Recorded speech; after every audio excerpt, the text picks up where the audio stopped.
Hey everyone, William here for 222 Productions, and today I have a special bonus video.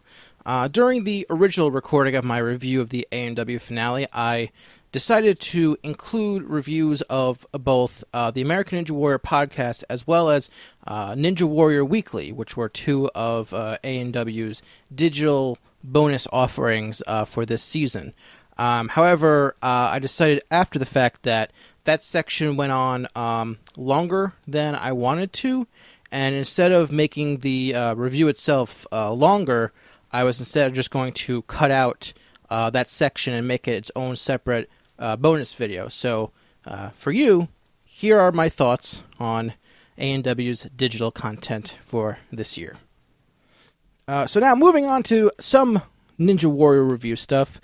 Let's talk about the American Ninja Warrior podcast. So throughout this entire season, American Ninja Warrior has been posting audio podcasts hosted by Matt Eisman and Akbar Bajabiamila, where every episode they interview a different ninja. It was a total of 16 episodes, and 17 different ninjas were interviewed. There's one episode where two ninjas were interviewed at the same time. And it was overall, it's a good listen to. Some episodes are more, I guess, background noise for me personally, because I like it the best when they're talking about like the actual ninja stuff, like how they got into ninja, their training methods, their history of interacting with other people, or what's like some behind the scenes stuff in the course. Background stuff is sometimes interesting, but most of the time, it's just not my thing. There's some interesting episodes. The first with Nicholas Coolidge, I think is I really enjoyed that. The Grant McCartney one, I just want to kind of say that, like, it gets kind of dark if you're familiar at all with Grant McCartney's backstory. So if you don't want to listen to, what honestly are some pretty sad stories, and nothing against Grant, like, obviously, like, it's good that he has like a positive outlook on things. It's just, it's tough to listen to sometimes. So just kind of a warning with that one. The Drew one's the one with Drew Drexel is interesting. The Isaac Caldiero is very interesting because they go into a lot of telling his side of the story in regards to the controversy with the Wolfpack and some other ninjas post him winning. So that's an interesting listen to, just to hear his side of the story, regardless if you like Isaac or not. I find myself liking the Sarah Schobeck and Sarah Heeson one. Just with like some of the training stuff, I found it interesting, and the background stuff. Ryan Stratis was probably one of my favorite ones. That and Nicholas Coolidge, and Jake Murray were probably my three favorite ones. Ryan is a man of similar mindset of me when it comes to the show. And I appreciate his openness in his interview. And actually, it's one of the things that's interesting is I find it interesting how open Matt and Akbar are when it comes to revealing secrets of the show. Like, they openly talk about how, like, Ninja Warrior, each regional is filmed in back-to-back nights, not actually, 6 weeks apart. So it's interesting. The Jamie Ron one was good, talking about like the history of Captain G4 to Captain NBC and some of that behind the scenes stuff. So yeah, there was some good stuff. Some episodes, honestly, were a bit more background noise for me personally, but I would say overall the podcast is worth a listen. Although there was a major blunder more recently. The Austin Gray one episode, which was the third to last, which it took place in between the two Stage 1 episodes. It's clear that, like, obviously they film all this stuff ahead of time, and someone gave Matt and Akbar bad info, and because they always, like, Matt and Akbar, they'll preview episodes and the next episode and stuff, and one of the things they said was, oh man, it sucks to see Megan Martin fail and on Stage 1, but we get to see how Jess Lebrecht does in Part 2 of Stage 1. And for those of you who have seen those episodes, you know that is not what happened. Megan Martin went in the second half of Stage 1, and Jess Lebrecht was shown in the first half of Stage 1. But Matt and Akbar were talking about like the reverse happened. So they accidentally spoiled Megan Martin's run. So Whoops. So, yeah, it was good. And then I want to talk about American Ninja Warrior Weekly.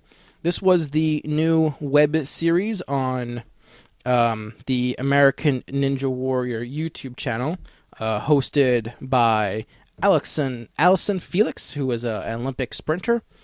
Basically, the point of the show is that like they recap the episodes every week. It's like, you know, A&W Abridged, and yeah, this show sucks. And Ninja Warrior Weekly is just, ooh, that's a bad show. It looks ugly. Like the red and blue, the type of red and blue they use for background stuff is very ugly. The editing is very ugly because like every time they cut back to Allison, who's, you know, standing in front of a green screen, they do this thing where first they center her and then they just shift her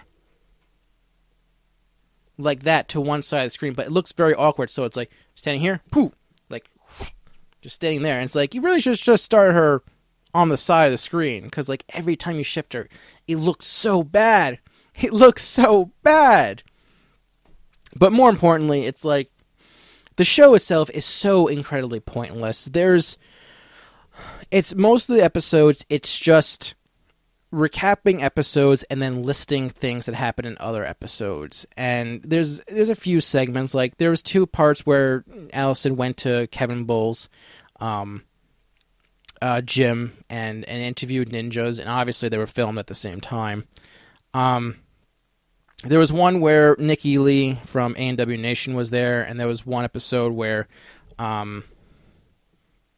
Alex Weber did a Crash in the Course segment, which, by the way, why not just have Crash in the Course instead? Crash in the Course was great. Gave you an insight into the obstacles, the design process.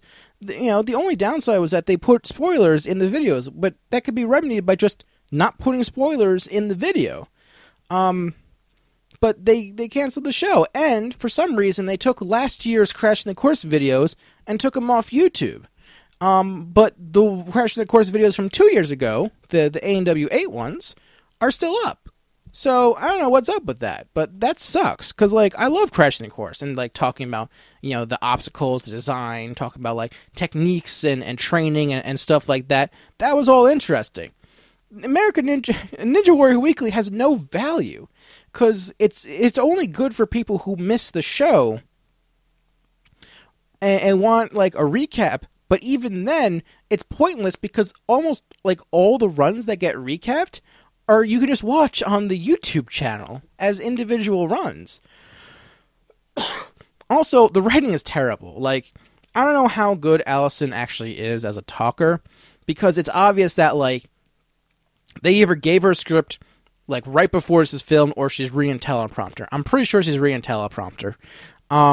There was, like, in a recent, in the Stage 1, Part 1 recap, there was a part where she talked about Daniel Gill and Matisse Awahi, and she gave a line that's like, oh yeah, I'm talking about Matisse, yeah, like she was supposed to be excited, like, oh yeah, I'm talking about them, but, like, the way she delivered the line was, like, so flat. He was like, wow, you sound completely ungenuine in your delivery of your excitement of Daniel Gill and Matisse Awahi battling for fastest time of the night. Which, by the way, I didn't bring this up, but the idea that Matisse and Daniel are fighting for fastest time of the night is ludicrous, because that's not what happened, because they all filmed at the same night, so it's a manufactured story, quite frankly. It's just the fastest time between them. The only other thing that's worth mentioning is that occasionally they would kind of cut to Ninja Warriors doing, I guess, phone videos that get put into the show. And they're all filmed vertical, which is, I guess, it's fine if they're doing picture-in-picture. But there was one with Isaac where it's like, hey, what do you do back, when you're waiting for your run on filming night?